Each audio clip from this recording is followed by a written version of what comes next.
Hello friends, ఈరోజు మనం చెప్పుకోబోయే topic direct versus indirect election.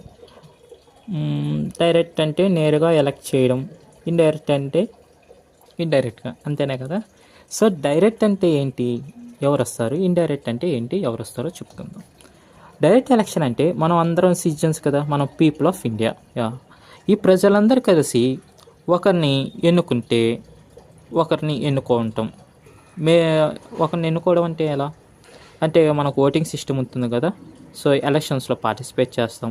ఎలక్షన్స్లో మనకు ఎమ్మెల్యేస్, ఎంపీస్, క్యాండిడేట్స్ ఉంటారు కదా. ఎమ్మెల్యేగా, ఎంపీస్గా క్యాండిడేట్స్ ఉంటారు.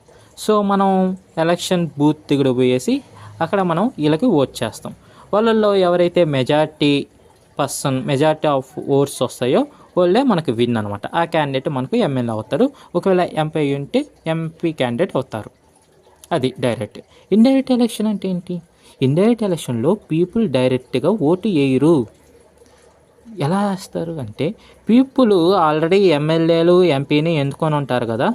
సో ఆ ఎమ్మెల్యేలు, ఎంపీలు కలిసి ఇంకొంతమంది క్యాండిడేట్స్ ఉంటారు. ఫర్ ఎగ్జాంపుల్ ప్రెసిడెంట్ అయినా, వైస్ ప్రెసిడెంట్ అయినా డైరెక్ట్గా పీపుల్ వాళ్ళని ఎన్నుకోరు. సో వాళ్ళని ఎన్నుకునేది ఎవరు? ఎమ్మెల్యేలు, ఎంపీలు. అదే వైస్ ప్రెసిడెంట్కి అయితే ఎంపీలు.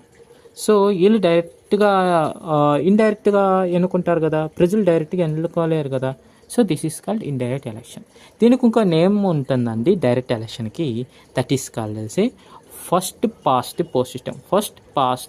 పోస్ట్ సిస్టమ్ అంటారు. అంటే డైరెక్ట్గా ఎవరైతే మెజారిటీ ఓట్స్ వస్తాయో వాళ్ళే మనకు విన్ క్యాండిడేట్. ఇండైరెక్ట్ ఎలక్షన్కి వచ్చే లోపల మనకు దీనికి ఇంకో నేమ్ ఉంది, representation by means of single transferable vote. వామ్మో, ఏంది ఇంత పెద్దది ఉంది. సో ఈ ప్రాసెస్ కూడా అలానే ఉంటుంది. Single representation by means of single transferable vote అయితే దీంట్లో చాయిసెస్ ఉంటాయి. ABCD అని చాయిస్ ఉంటాయి. సో ఈ ఓట్స్ డిస్ట్రిబ్యూట్ చేస్తారు. ఏకి ఇన్ని ఓట్స్, బికి ఇన్ని ఓట్స్, సికి ఇన్ని ఓట్స్, డికి ఇన్ని ఓట్స్ అని డివైడ్ చేస్తారు. ఒకవేళ డీకి తక్కువ వచ్చాయనుకో వాళ్ళ సెకండ్ ప్రిఫరెన్స్ ఏంటి అని దాని ప్రకారం డిస్ట్రిబ్యూట్ చేస్తూ ఉంటారనమాట. ఇదంతా కొంచెం కన్ఫ్యూజింగ్ టైప్ ఆఫ్ థింగ్. ఇదంతా ప్రజలకు కొంతమంది తెలుసు, కొంతమందికి తెలియదు అనమాట. ఇది పైగా టైం టేకింగ్ ప్రాసెస్. అందువల్ల మన యొక్క రాజ్యాంగం వాళ్ళు అందరూ కలిసి, సో మనకు పీపుల్ ఇంత కన్ఫ్యూజన్ ఉంటారు కాబట్టి, సో మనకు సింపుల్గా డైరెక్ట్ ఎలక్షన్ తీసుకొని వద్దాం, ఎవరికి ఎంపీలకి డైరెక్ట్ ఎలక్షన్ తీసుకొని వద్దాం అని ప్రవేశపెట్టారు.